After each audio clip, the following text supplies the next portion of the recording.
Kwa hiyo mke wangu ile mipango ya Kisha panda tena ila kifafa kinanipa raha mimi. Mchungaji. Mtumishi. Kaumini kako kashadhimia huku. Usiniambie. Kameshapandisha kifafa mpaka aje kuzinduka hapa. Tushapiga raundi 3 au 4. My lord. Bwana katenda miujiza.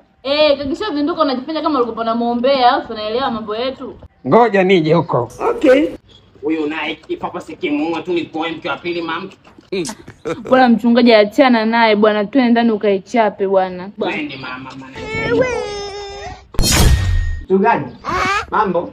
Nikaraba baba sata.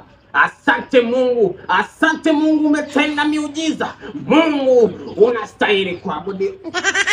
Umekucha. Umemaliza kuniombea? Umekucha. Wewe shetani kweli? Umemaliza kuniombea mchungaji?